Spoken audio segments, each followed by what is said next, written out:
Hubo un suceso que me hizo hablar de ella, hace poco. Estaba trabajando en un video que estaba editando, y me llegó un mensaje por correo electrónico de una persona que me dijo que quería contactarme urgentemente, así que no sé por qué. Es decir, por alguna razón sentí que esta persona realmente tenía algo que quería. Entonces le respondí y me dio su número. Lo llamé, conversamos y me dijo que su madre y sus hermanas fallecieron en el incendio de una boda en Al-Jahra. Recuerda ese día en todos sus detalles, y hasta hoy su familia sufre las consecuencias de ese accidente. Me contó todos los detalles que recuerda. Entonces decidí buscar en más de una fuente los detalles de este incidente, y quizás este sea el video que más me ha costado al reunir los eventos de su historia. Me puse a recoger de cada voz. Nuestra fuente principal hoy en esta historia es el libro Crímenes que sacudieron Kuwait, el Golfo y el mundo árabe, de la escritora Hur Abdullah. Además del testimonio del remitente del correo electrónico, que me pidió que no mencionara su nombre, y de algunos periódicos kuwaitíes y árabes. Pero déjenme decirles algo antes de comenzar la historia. No me voy a inclinar ni por las víctimas, ni por quienes cometieron este incidente. Les contaré la historia con todos sus detalles, y ustedes escribirán en los comentarios si lo clasifican como un crimen, un accidente o destino.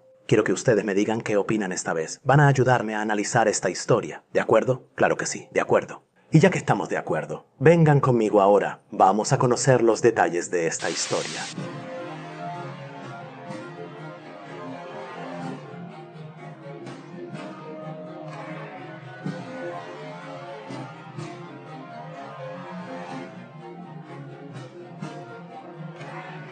Los eventos de nuestra historia ocurrieron el 15 de agosto del año 2009. Todos estamos ahora viendo frente a nosotros una tienda de boda, y esta tienda es especialmente para mujeres y está colocada frente a la casa del novio, y la tienda está cerrada por 3 lados. Solo está abierta una puerta, y esta puerta abierta está frente a la puerta de la casa del novio. Es decir, esta es la puerta de la carpa abierta y enfrente está la puerta de la casa del novio. La carpa era grande y podía acomodar a aproximadamente 250 a 300 personas, y por supuesto estaba equipada con unidades de aire acondicionado, sillas para los invitados e iluminación. Es decir, como saben, en una boda debe haber todo esto, y ese día la asistencia fue grande, la carpa estaba llena. Había niños, mujeres mayores e invitados del reino de Arabia Saudita, y comenzaron a llegar los invitados. Esta saluda a aquella, y aquella felicita a esta. O sea, ambiente de boda. Bueno, Faris, ahora nos llevaste y nos mostraste toda la boda. ¿Boda de quién? Este, Dios los guarde, es la boda de un hombre llamado Sayed, y no es su primer matrimonio, es su segundo matrimonio. Y Sayed quería casarse con la segunda esposa, a pesar de la objeción de su primera esposa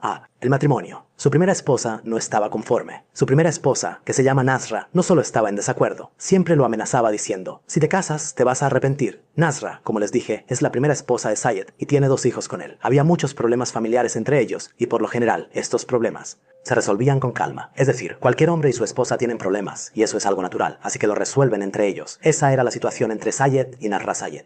Pero en el último problema, cuando Nesira supo que Sayed quería casarse, se enojó y le dijo a Sayed: si quieres casarte, me divorcio. Es decir, lo amenazó con separarse. Pero Sayed no la tomó en serio y no le importó lo que decía. Así que tomó a sus hijos y se fue a la casa de sus padres. Y se quedó allí varios días, con la esperanza de que Sayed cambiara de opinión o se echara atrás con la decisión de casarse. Pero Sayed no, como quien dice, ha tomado su decisión firmemente. No prestó atención a lo que hizo sobre el matrimonio. Te llevaste a tus hijos y te fuiste. Como quieras. Regresamos de nuevo a la carpa de la boda y ahora son las 8 de la noche. Y como les dije, los invitados comenzaron a llegar a la carpa y a felicitarse y desearse felicidad. De repente sucedió la calamidad. Y esta calamidad no fue una calamidad común. Es una calamidad de la que la gente todavía habla hoy. Hasta hoy hay personas que sufren de eso. A las 8:15 de la noche, el centro de emergencias recibió una llamada muy aterradora. La llamada decía que se había incendiado una carpa de bodas y que en esa carpa había cientos de mujeres y niños. La llamada fue aterradora en el verdadero sentido de la palabra, y no fue solo esta llamada la que llegó a emergencias.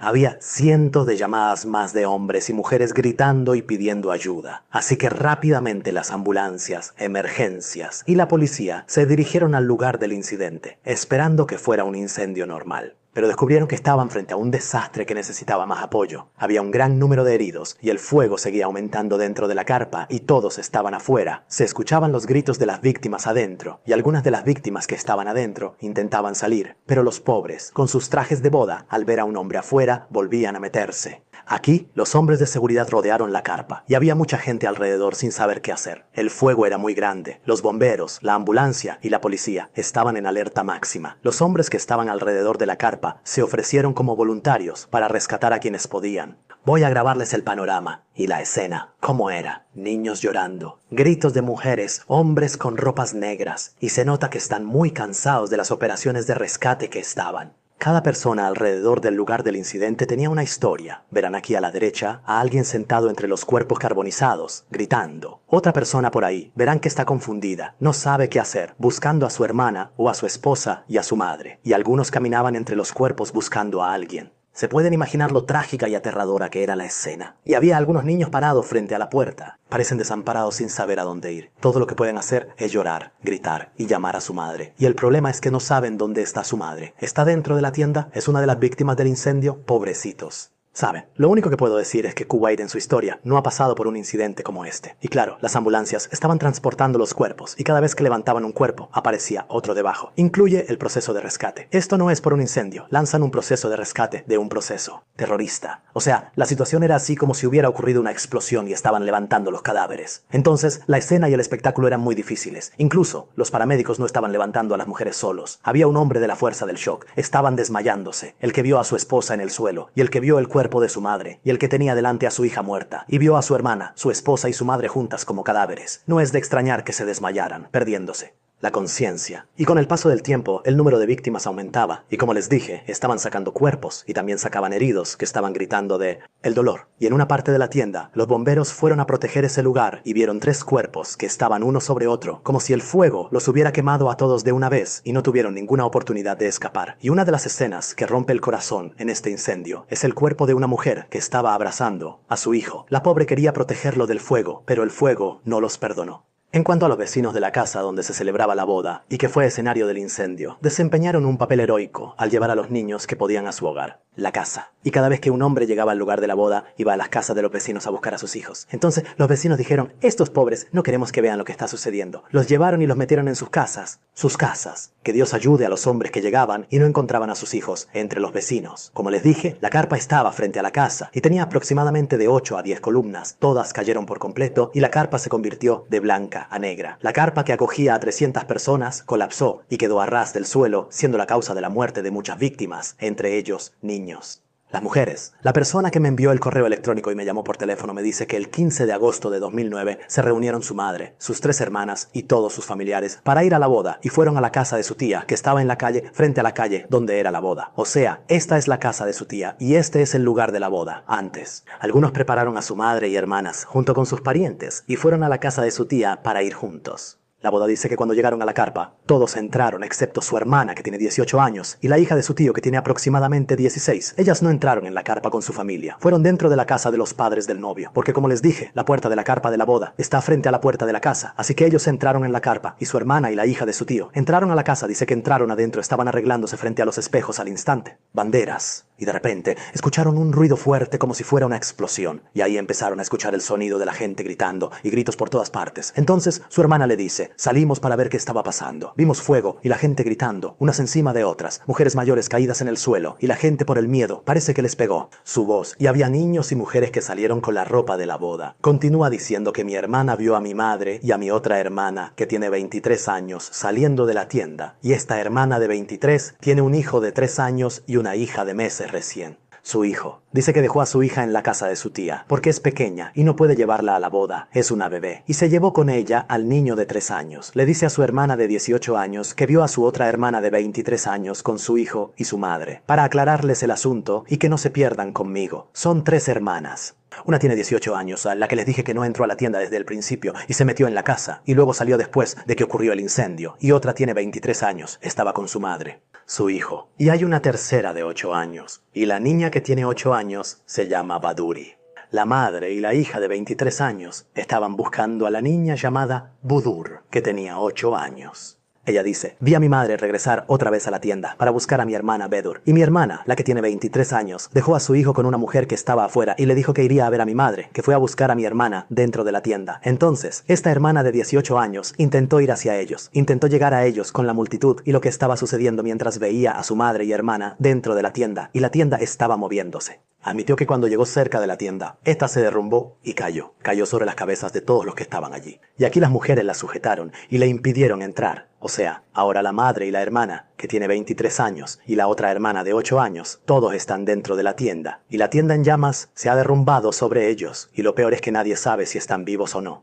muertos. Continúa hablando y dice, en ese momento los hombres estaban rompiendo sus dishdashas para cubrir a las mujeres que estaban paradas afuera, y algunos traían mantas de las casas alrededor para cubrir a las mujeres. Dice que hubo una gran congestión frente a la casa, y esta es una de las cosas que más obstaculizó a la policía, los investigadores y las ambulancias. Gente, estamos cansados de decir que cuando ocurren accidentes, despejen la calle, no es necesario detenerse a curiosear sobre todo lo que ocurre. Lo importante es que llegaron los paramédicos, y se llevaron a quienes pudieron de los cuerpos y heridos, y los llevaron al hospital de Hara. Dice que la noticia llegó a mi padre y a mi hermano mayor, y se dirigieron al hospital de Hara, y cuando llegaron les dijeron que el hermano, o la niña de 8 años que estaba en estado crítico, y la llevaron al hospital Al-Batin. El hospital Al-Batin en Kuwait es un hospital especializado en embarazadas. La niña, debido a que su estado era crítico y peligroso, fue trasladada al hospital, y su hermana de 23 años y su madre todavía están desaparecidas. No sabemos dónde están. Dice que estuvimos buscándolos hasta que encontramos a mi hermana de 18 años en el hospital. Les dijo que vio a un hombre en un coche y se subió con él. Le dijo que estaban llegando al hospital y ella estaba en estado histérico como loca, claro, porque vio a su madre y su hermana entrar en la tienda y la tienda se derrumbó sobre ellas. Es decir, todo lo que pasó, pasó frente a sus ojos. Imagina que ves a tu madre y tu hermana. Ellas están entrando en una tienda que está ardiendo y de repente la tienda se les cae encima y tú no sabes qué hacer.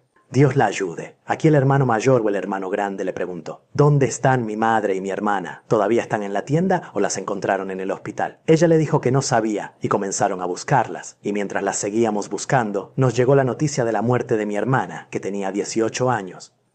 Mi hermana que tenía 8 años falleció. Que Dios tenga misericordia de ella. Él dice, veía a mi papá con los ojos llenos de lágrimas hablando con el doctor. Le decía al doctor, por favor, trátala, haz cualquier cosa, pero que no muera. Ustedes saben que la niña pequeña siempre es muy consentida. Su padre continúa hablando y dice que con todos estos eventos que están ocurriendo rápidamente, de repente encontramos a mi hermana de 23 años y estaba con un hombre extraño. Estaba en una cama de hospital e inconsciente y junto a ella estaba sentado un hombre extraño. Dice que reconoció a su hermana por lo que quedaba de su ropa. No la reconocí por su cara, la reconocí por su ropa. Sabía que ese vestido era el de su hermana y el hombre que estaba junto a ella decía que era su esposa y que la había llevado desde la tienda. Pero resultó que no era su esposa. Llegó la hermana y le dijo que era su hermana. Y debido a lo desfigurado que estaba su rostro por la quemadura, el hombre que estaba con ella no sabía si era su esposa o no. Ahora, la hermana pequeña falleció. Que Dios tenga misericordia de ella. Y la segunda hermana, que tiene 23 años, la encontraron en coma. La madre todavía no la han encontrado. Entonces, dice mi hermano mayor, mientras buscaba en el hospital, encontró a su madre. Finalmente, pero se prohibió que nadie entrara, excepto mi padre y mi tía, porque su estado era muy grave. Mi hermano dice que se derrumbó y mi tía se desmayó cuando vio a mi madre debido a lo mal que estaba. Mala, pero gracias a Dios, fue una noche de bien viva. Dice que después de encontrar a mi madre y a mi hermana y llegó la mañana, fuimos a enterrar a mi hermana de 8 años y tenía 12 ataúdes con nosotros. Y dice que su hermano mayor eligió la mañana porque la tarde tenía mucha aglomeración.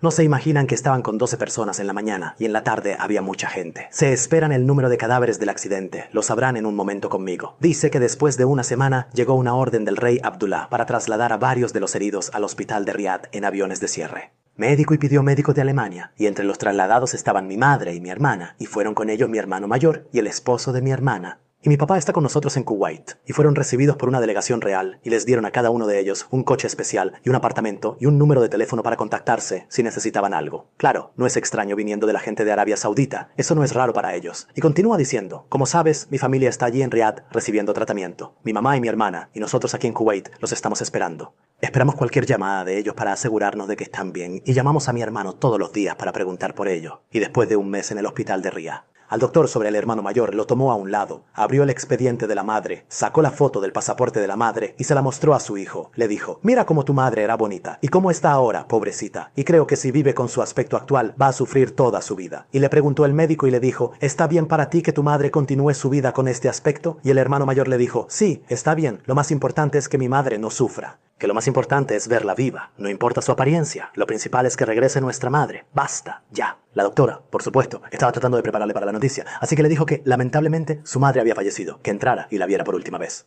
Y ahora la hermana menor que tenía 8 años falleció y la madre falleció, que Dios tenga misericordia de ellos. Queda la hermana que tiene 23 años, dice que solo mi hermana quedó en el hospital y todos esperamos que salga bien, especialmente porque su hijo estaba en shock y preguntaba mucho por ella. Pobre niño, duerme y se despierta siempre preguntando por su madre hasta que su padre aceptó traerla. En Riad, Dice que después de 2 semanas del fallecimiento de mi madre, llegó el hijo de mi hermana a Riad y fue a ver a su madre, pero la pobre estaba en coma y los médicos decidieron sacarla del hospital mientras estaba en coma. Luego dice que mientras intentaban sacarla y mi hermano sostenía su mano, ella apretó la mano de mi hermano. Finalmente se movió, despertó y habló por primera vez desde el incendio. Y la única palabra que dijo fue el nombre de su hijo, Nasser. Le pidió a mi hermano que cuidara de él. Todos se alegraron de que despertara. Dijeron que por fin se recuperaría y que su estado mejoraría. Pero horas después de este despertar, su estado se deterioró y falleció. Que descanse en paz. Dios tenga misericordia de ellos. Y dice, tengo a la hija de mi tía, y su hija también fallecieron en el accidente y fallecieron en el incendio. La hija de mi tía, cuando falleció, estaba abrazando a su hija y se quemaron y carbonizaron juntas. Que Dios tenga misericordia de ellas. Tanto que las enterraron en una sola tumba, porque no pudieron separarlas. Algunas y continúa diciendo que conocemos a alguien que enterró 7 entierros el mismo día, y todos eran víctimas del accidente. Por Dios, no sé qué decir. Realmente es algo que duele. Corazón, todo lo que puedo decir es que la misericordia de Dios sea para los que murieron en esta catástrofe. Bien, Fares, ahora nos has contado todos los eventos que ocurrieron y lo que... El incendio. Pero no nos dijiste cómo se quemó la tienda y cuál fue la razón que hizo que se quemara. Las mismas preguntas que me están haciendo ahora eran las que rondaban por la cabeza de los agentes de la policía. Todos querían saber cuál fue la causa de este incidente y cómo se quemó esta tienda. Hasta ahora, nadie sabe cuál fue la causa de este incidente. Quizás uno de los niños o uno de los presentes quemó la tienda sin querer. Quería encender carbón o hacer cualquier cosa, y se quemó la tienda. Entonces, la policía científica y la medicina forense realizaron el examen necesario en la tienda y sus alrededores, revisaron la tienda y alrededores para ver si encontraban algo. Y de hecho encontraron algo. Encontraron botellas o cuerpos. Bote. Encontraron 2 botes, así que los llevaron al forense y a la policía científica para examinarlos y ver qué sustancia contienen y compararla con la que causó el incendio en la tienda. Y por supuesto, todo esto en colaboración con las investigaciones del Departamento de Bomberos para llegar a un resultado unificado que aclare la causa principal del accidente. El accidente que no olvidará a Al-Shara en particular y todo Kuwait en general. Y comenzaron los investigadores a realizar sus indagaciones y llevaron a cabo una investigación exhaustiva para conocer las causas del incendio y para saber si este incendio fue provocado o no, especialmente después de que se mencionó mucho que el incendio fue provocado por alguien. Y hay personas que saben quién es el culpable. Y esta sospecha se reforzó al encontrar las botellas que les mencioné antes, después de descubrir que lo que había dentro de estas botellas era gasolina. Exactamente, sí. Gasolina. Y la mayoría de las acusaciones apuntaban a la primera esposa del acarreador, Nasra. Entonces el acarreador Said dijo que su esposa Nasra estaba detrás de este incendio. Los investigadores trajeron a Said y lo interrogaron. Le preguntaron si sospechaba de alguien que pudiera haber provocado el incendio. Entonces, él respondió sorprendentemente y les dijo que su esposa Nasra le había dicho que si se casaba de nuevo, destruiría la boda sobre su cabeza. Y lo que confirmó lo que dijo Said aún más fueron las palabras de los testigos presenciales. Así que la criada de la casa de los vecinos habló con el encargado del teatro. Crimen, dijo. No, yo trabajo de sirvienta en la casa de los vecinos y llevo con ellos 8 años y vi a una mujer al comienzo de la boda con una botella llena de gasolina en una mano y un encendedor en la otra y me pidió que le trajera papeles de periódico. Y también hubo un taxista después de que le llegara la noticia del incidente, porque esta noticia se difundió por todo Kuwait en pocas horas. Todo Kuwait lo escuchó, así que un taxista recibió la noticia del incidente o noticia, el incendio. Y para librarse de la responsabilidad, fue a los investigadores y les confesó, diciendo que él había llevado a una mujer, que es Nusra, la primera esposa de Sayed, desde su residencia hasta la gasolinera. Allí, ella bajó del coche y llenó 2 botellas de gasolina. Después, la llevó a la carpa de la boda. Allí, le pidió que se fuera, después de darle su pago. Entonces, este taxista fue quien llevó a Nusra para la boda. Entonces, después de que los investigadores escucharon todo esto, fueron directamente a la casa de la familia de Nasra, porque ella estaba allí con ellos para interrogarla y que respondiera a las acusaciones que se le hicieron. Y ahora los investigadores están casi 90% seguros de que Nasra es la causa del accidente o del incendio, pero necesitan llevarla y preguntarle. Tan pronto como la confrontaron con lo que se había dicho sobre ella, se derrumbó y comenzó a llorar y gritar a su manera. Durante las investigaciones, ella dijo y confesó que la idea de quemar la carpa le vino desde que supo la fecha de la boda. Dice que tan pronto como se enteró de la fecha de la boda, planeó incendiarlos. Así que tomó 2 botellas llenas de gasolina, caminó junto a la carpa y la quemó y huyó. Y lo que pretendía era solo arruinarles la boda. No tenía la intención de matarlos ni causar esto. Catástrofe. Estaba diciendo, lo juro. No tenía la intención. Sí, de verdad quemé la carpa. Pero no sabía que causaría una catástrofe. Es decir, que Dios te guíe. Seguro quemas una carpa con gente adentro. Seguro alguien se verá afectado. Y continúa hablando. Dice que realmente no esperaba que una sola persona se viera afectada por este incendio. Todo lo que quería era causar la anulación de la boda. No tenía la intención de matar a nadie. Quería enviar un mensaje a mi esposo de que lo que hizo fue un crimen contra mí porque nunca dejé de cumplir mi parte ni por un momento. Así que pensé en algo para arruinarles esta boda. Y después de pensar, dije que la mejor manera de arruinar la boda era asustarlos. Y dije, en cuanto eche la gasolina o vertí la gasolina cerca de la tienda, seguro que olerían su aroma y saldrían de la tienda o se arruinaría su boda. Pero después de echar la gasolina, vi que nadie salió de la tienda, así que pensé en encender el fuego y seguro que saldrían y la boda se arruinaría sobre sus cabezas. Y en cuanto encendí el fuego, tomé un taxi y dije que regresaría a casa. En el camino empecé a escuchar gritos, así que dije que mi plan seguramente había funcionado. Y con el inicio del incendio, la gente comenzó a gritar y salió corriendo de la tienda. Finalmente, arruiné su boda. Pero en el camino de regreso a casa, vi ambulancias y camiones de bomberos dirigiéndose al lugar de la boda. Ahí fue cuando me asusté un poco, y a los pocos minutos de lo que hice, empezaron a llamarme los familiares de mi esposo, y todos me estaban gritando y diciéndome que fui yo quien lo causó. Así, tú fuiste quien incendió la tienda, y luego dices que encendiste la televisión y viste más de un canal hablando de la noticia, y te aseguraste de que este acto simple e insignificante que hice para asustar a la gente causó un desastre. Causé un gran número de víctimas, y aquí lloro porque realmente no tenía la intención de matar a nadie. Por el contrario, algunas de las personas que estaban en la boda eran mis amigas y familiares de mi esposo, a quienes apreciaba de manera especial, y siempre intentaban arreglar la relación entre nosotros.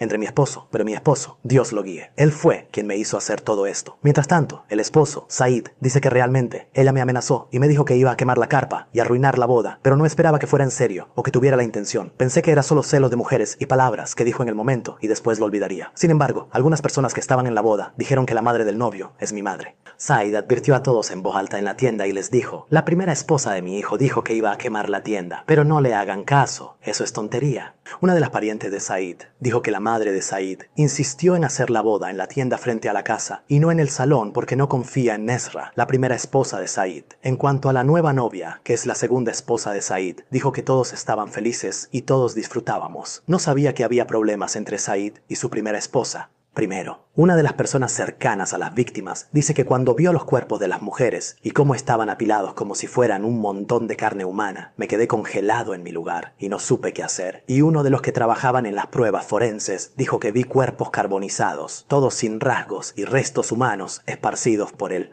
lugar. Y uno de los hombres perdió a su madre y todas sus hermanas, así que todos los que lo vieron dijeron que estaba llorando como los niños. Y como les dije, había muchos invitados de Arabia Saudita que vinieron especialmente para la boda y fallecieron en esta catástrofe. Que Dios tenga piedad de ellos. Pero al esposo Sayed y su nueva esposa no les pasó nada, y los que fallecieron en esta catástrofe fueron 6. 60 víctimas entre niños y mujeres. Y la primera esposa, Nasra, fue juzgada y se le dictó la pena de muerte. El 25 de enero del 2017, Nasra tenía una cita con el cadalso y ella junto a otros 6 fueron condenados a muerte por diferentes casos. Todos estos serían ejecutados en él. El mismo día, algunas fuentes dicen que en esa fecha, por la mañana, llegaron autos de medicina forense con un equipo asignado para supervisar las ejecuciones. Este equipo estaba compuesto por 4 médicos, 6 técnicos de emergencias y 10 ambulancias. Todos ellos llegaron al lugar de la ejecución a las 5 de la mañana y se llevaron a cabo los procedimientos de preparar y disponer a los condenados, sacándolos de las celdas individuales donde los habían colocado antes. A 2 días de la fecha de ejecución, llevan a los condenados y los ponen en celdas individuales en confinamiento solitario.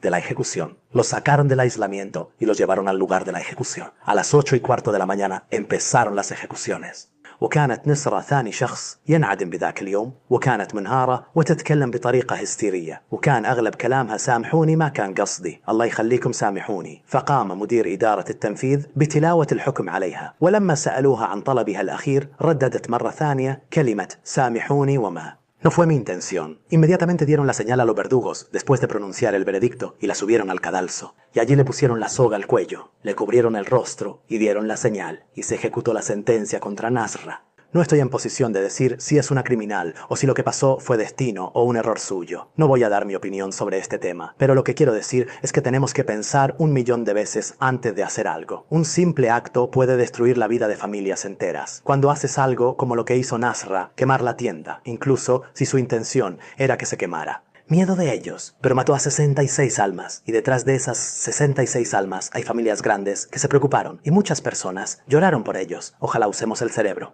para que pensemos antes de hacer cualquier cosa. Calculamos lo que pasará después. A veces el diablo nos hace ver cosas como buenas, y el coraje nos lleva a hacer cosas de las que nos arrepentiremos toda la vida. Y créanme, no importa lo que haya pasado con ustedes, o quién sea la persona que van a perder, no importa esa persona. Y no vale la pena perder un momento de mi vida por él. Quiere casarse, quiere dejarme, quiere hacer lo que quiera, que se vaya. La vida no se detiene por él y yo, así como él encontrará su vida con alguien más. Yo encontraré mi vida con millones de personas diferentes. Exactamente. Te golpeo y no vale la pena que me moleste ni un momento y moleste a mi familia después. Y dejo que la gente toda la vida rece contra mí. Ojalá, ojalá, ojalá, ojalá pensemos, aunque sea por un momento, antes de hacer cualquier cosa. La vida no es un juego, ni la vida de los demás. Queda el asunto ahora con ustedes. ¿Qué piensan? ¿Lo llamamos un crimen o una catástrofe? Escríbame abajo en los comentarios. Y aquí hemos llegado al final de nuestra historia. Espero haberla presentado de una manera que les haya gustado. Si es la primera vez que me ves, no olvides suscribirte al canal. Y para aquellos que ya son amigos y seguidores desde antes. Amo a ellos. No se olviden del me gusta. Me están fallando con los likes. Pongan likes, no solo vean y se vayan. Oye, me esfuerzo, así que merezco un like. Y de verdad, activen la campana de notificaciones para que les llegue todo al instante. Al final les digo que los quiero muchísimo, muchísimo, muchísimo. Y más. Estuvo con ustedes su hermano Faris Ashur. Les deseo salud y bienestar, con paz, una gran sonrisa. No, ya basta.